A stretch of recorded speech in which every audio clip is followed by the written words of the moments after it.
Middle east संघर्ष पर दुनिया भर के देशों की निगाहें हैं। इस संघर्ष का आज 7वां दिन है और 7वें दिन भी ये लड़ाई या यूं कहे कि ये जो संघर्ष है वो फिलहाल शांत होता हुआ नजर नहीं आ रहा। अमेरिका, इजराइल बनाम ईरान के बीच तनाव लगातार बढ़ रहा है। मिसाइलें और ड्रोन से एक दूसरे को जमकर नुकसान पहुंचाया जा रहा है और इसका असर तेल, गैस समेत कई अन्य चीजों पर भी पड़ रहा है।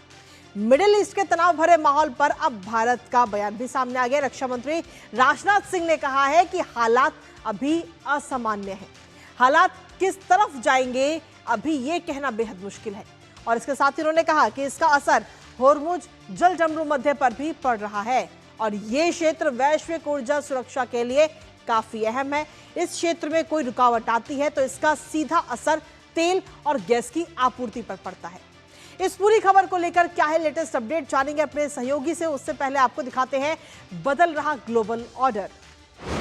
तो मिडिल ईस्ट में लगातार जो तनाव है वो बढ़ रहा है और इसको लेकर रक्षा मंत्री राजनाथ सिंह की तरफ से ये बयान सामने आया। उन्होंने कहा है कि जो ग्लोबल ऑर्डर है वो इस समय कहीं ना कहीं बदलता हुआ नजर आ रहा है और साथ ही उन्होंने कहा है कि तेजी से ग्लोबल ऑर्डर इस समय बदल रहा है। ये बात रक्षा मंत्री राजनाथ सिंह की तरफ से कही गई है। मिडिल ईस्ट के में जो तनाव है उस हालातों को देखते हुए ये बयान उनकी तरफ से सामने आया। साथ ही उन्होंने कहा है कि पश्चिम एशिया में हालात और मुश्किल आगे आने वाले समय में होते हुए नजर आएंगे।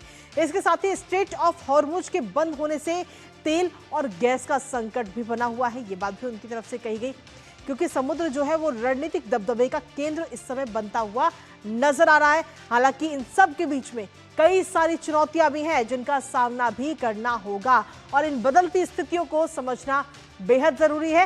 हालांकि इसके साथ ही उन्होंने कहा, हमारी नौसेना को लेकर उन्होंने कहा कि भारतीय नौसेना की जो तैयारी है वो अपने आप में बेहद मजबूत है। ये बात उनकी तरफ से कही गई।